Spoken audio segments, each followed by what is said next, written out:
When I look around at all the entrepreneurs who are grinding it out, spending 70 to 80 hours per week growing their business, you have to ask yourself the question, at what cost? Hi, my name's Tim Uchuk, and in this podcast, we're going to be exploring the tools, tactics, and strategies for crushing it and scaling your business without making the ultimate sacrifice of your time and freedom.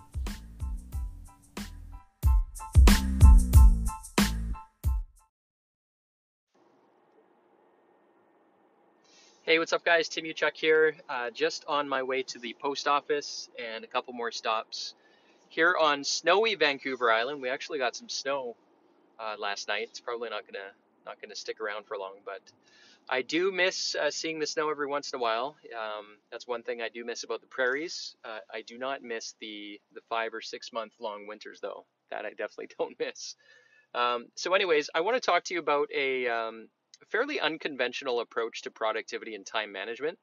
As we know, time is our most precious resource that we have. It is finite, and so we all have, it's the great equalizer. We all have 24 hours in a day. And this is what changes the game when it comes to your momentum, your progress, for your future todays. It's the decisions that you make today and this week that are the seeds that are planted for your future tomorrows, right? So on average, those choices, those decisions will compound, and they'll determine how much progress you make if we're chatting in 90 days from now. Those will determine the choices that you make today and this week will determine. So to that, I was talking about an unconventional approach to productivity, and I want to tie physics back to a strategy that you can utilize here today that is going to help you make the most of your average week, the most of your average days. And you've probably, for those who have listened to my past podcasts and training, we talk a lot about one of our core productivity strategies. It's something known as the productivity funnel. But I want to talk about a version and use case for the productivity funnel, which is commonly used in physics. It's something called the Venturi Effect. The Venturi Effect. So some of you who are physics nerds will know what this is. For those of you who don't and aren't, you've seen it. You just haven't understood what you were looking at. So it's used in furnaces, for example, the Venturi Effect. And if you can picture, I'm going to describe it to you. Picture a pipe, right? A pipe which is either carrying a fluid or a liquid. And you've got this wide, this fat diameter pipe, and then it tapers into a narrow one. So it narrows into a smaller pipe, and then it gets wide again, right? So it goes from a wide diameter to a small diameter back to a wide diameter.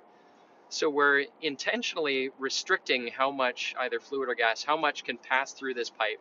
We're intentionally restricting it by making it small, right? So it goes from big to small to big. And it almost looks like that's what a funnel does, right? If you're pouring a liquid in the top of a funnel, or a sales funnel, for example, there's a lot of stuff at the top, and it narrows and gets smaller at the bottom.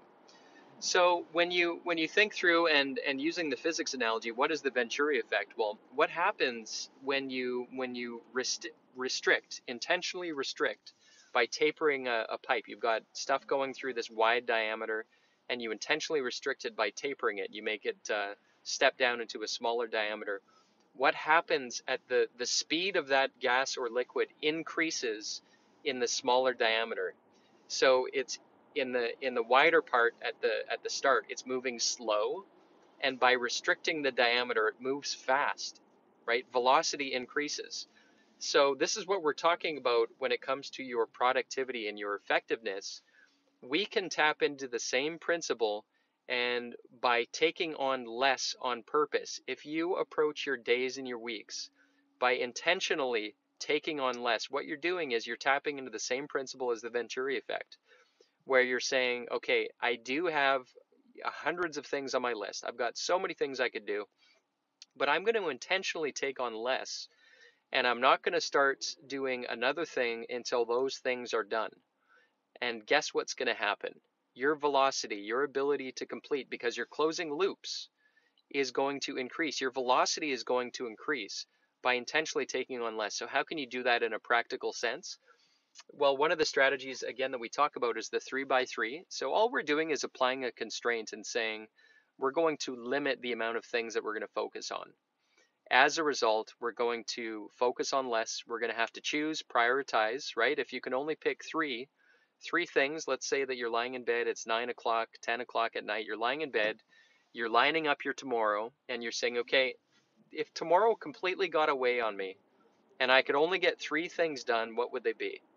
So that's a constraint, right? You're saying, yes, I've got 20 things I'd like to do. I'm going to pick three. So in an artificial way, through this constraint, you are narrowing that pipe, that's the Venturi, right? As a result, by taking on less, you'll get more done because you're increasing the velocity naturally. So you're forced to break your work down and say, okay, this is a big elephant I've got to tackle, but what can I get done tomorrow? Focus just on that. Using another analogy, if you've ever moved between homes, you've got all these boxes that need to get unpacked. If you try to tackle them, you're looking in your garage is full of boxes. You're going to feel overwhelmed, number one. You won't know where to start, and you'll start picking away at hundreds of boxes potentially, right? So you're going to slow down. Your velocity will slow down. Now we can apply this Venturi effect and create this productivity funnel situation by prioritizing and say, okay, if I had to pick three boxes out of these 100, which would they be? Typically, it's going to be your kitchen. You start with your kitchen because you need to eat food. And if it's getting late in the day, you'll probably start with your bedroom so that you can at least have a place to sleep. So you pull those boxes out of your garage and you unpack them, you complete that, you close the loop, you get rid of those half-built bridges, close the loop, the cars can cross, and then you pull in the next three.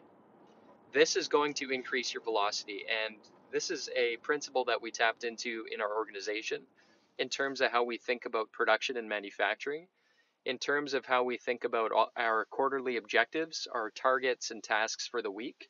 And the side benefit to this Venturi effect by intentionally taking on less, and that 3x3 strategy that I was talking about earlier, is three for the week, three for the day. So pick three. On Sunday, you say, what are the three priorities for the week? And then planning your tomorrows each day, at the end of each day. Get very clear, very specific, pick no more than three. And what I like to do even further to this, if we want to extrapolate on this Venturi effect, is to have your calendar also mimic and reflect it, so that you can almost create guardrails for yourself. So on a daily basis, I put the guardrails in. I tap into the Venturi effect principle, this productivity funnel, by every single morning for 2 hours, and you could pick 30 minutes depending on your capacity.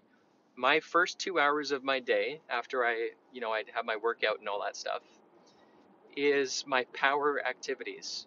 So this is where I slot in those 1 to 3 activities, and I get them done first thing in the morning. Right? You swallow that frog first thing, get them out of the way, so that if the day blows up after this, I have at least gotten accomplished those three things. And imagine you're doing this on a daily basis, Monday through Friday, and on average, first thing in the morning, you're tackling 1 to 3 of those things each day. Imagine how that's going to compound for yourself. So we do that in the morning, blocked out. It's a recurring activity. I don't take other appointments during this time. First thing in the morning, get it done. That gets the momentum set up for the day. It increases morale. So I feel confident, and the confidence helps to increase your momentum as well, right? Because you get a small win, and small wins build on each other, right? Same goes for your team, by the way. Their morale will increase if they intentionally take on less.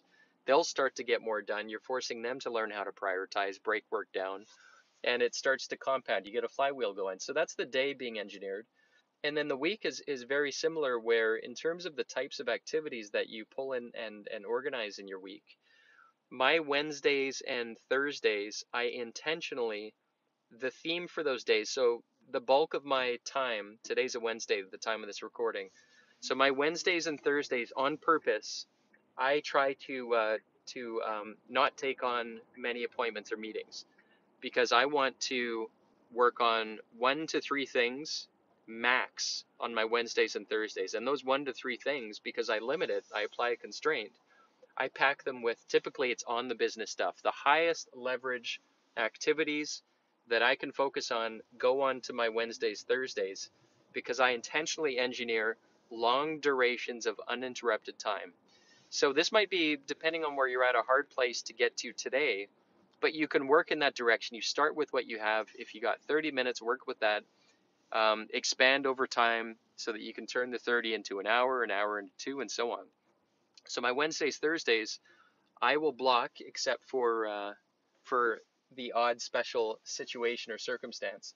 But aside from that, the rule is my Wednesdays, Thursdays are the big 1 to 3 items, and as a result, I will eliminate the procrastination, because those big, this is the not urgent but important stuff. This gets put off, and this is if you look and interview yourself 90 days into the future. This is the stuff that we put off, and the years go by, and we say, "Shit, I wish I had gotten that done." So you engineer that into your week, and if you look at my calendar on a Monday through Friday, it looks like a Venturi diagram where you've got in the middle my Wednesdays, Thursdays. I'm intentionally doing less, but the value of those things is great, right? So as a result, the velocity on them increases. I hope that makes sense. But the moral of the story here, what we're doing is, by taking on less on purpose, as a rule, you're going to increase your velocity. This is an effect. It's a principle that is universal, called the Venturi Effect. We use it. We've got a template, all the automations that support this in our group. It's called a productivity funnel, but it really comes from and is borrowed from physics. So I hope that is useful, and you can picture it and apply it, but the 3x3 is the fastest, easiest way to get this going. So hope that's useful, guys. I'm at the post office now, so I'm going to jump in and pick up whatever package my wife got for us here today. Otherwise, we'll talk to you guys soon.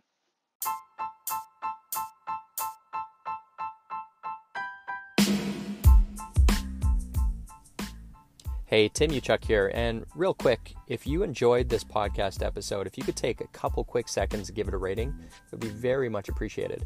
And secondly, if you're looking for more tools and strategies on how you can crush it in life and business, just head on over to bookwithtim.com, where I've put together a free case study which shows you how to unlock unprecedented freedom today by using the 2 power levers. Just head on over to bookwithtim.com. Until next time, wishing you success and freedom in your business. Cheers.